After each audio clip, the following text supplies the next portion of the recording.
उद्धव ठाकरे मुंबईत राबवणार शिवसर्वेक्षण अभियान। 18 नेते आणि 18 सहायकांवर सोपवली 36 मतदारसंघांच्या सर्वेक्षणाची जबाबदारी।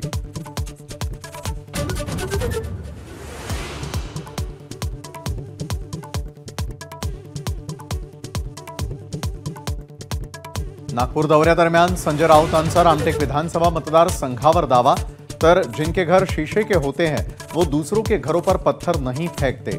शेरो शायरीतून नितीन राउतांचा पलटवार।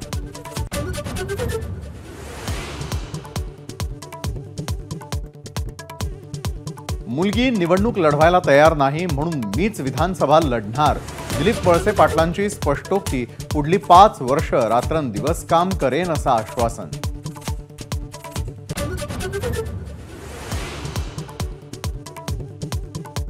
अजित पवारांचे चिरंजीव जय पवार यांचा कर्जत जामखेड दौरा।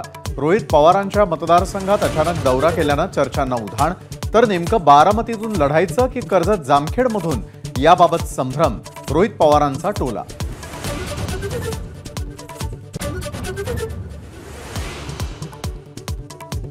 जुन्नरमध्ये भाजपच्या आशा बुचके आणि कार्यकर्त्यांकडून अजित पवारांना काळे झेंडे। पर्यटनाच्या बैठकीत डावलल्यानं कार्यकर्ते आक्रमक।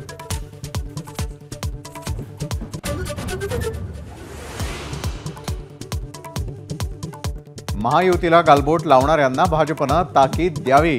काळे झेंडे दाखवल्यानंतर सुनील तटकरेंची कठोर भूमिका, तर फडणवीसांनी भूमिका स्पष्ट करावी, मिटकरींची मागणी।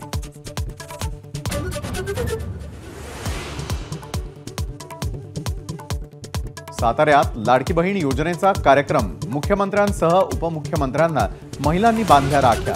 खासदार उदयनराजेंच्या गैरहजेरीची चर्चा।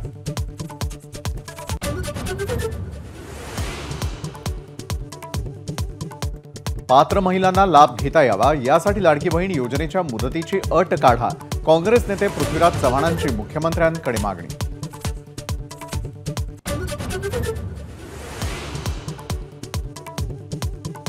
मराठ्यांनी आरक्षण का मागावं, संभाजी भिडे यांचा सवाल। मराठ्यांनी देश चालवायचा सोडून आरक्षण मागत असल्याचंही वक्तव्य।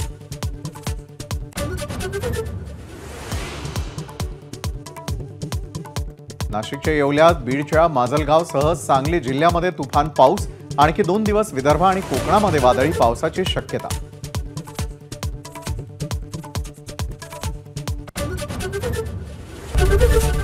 एबीपी माझा, उघडा डोळे बघा नीट।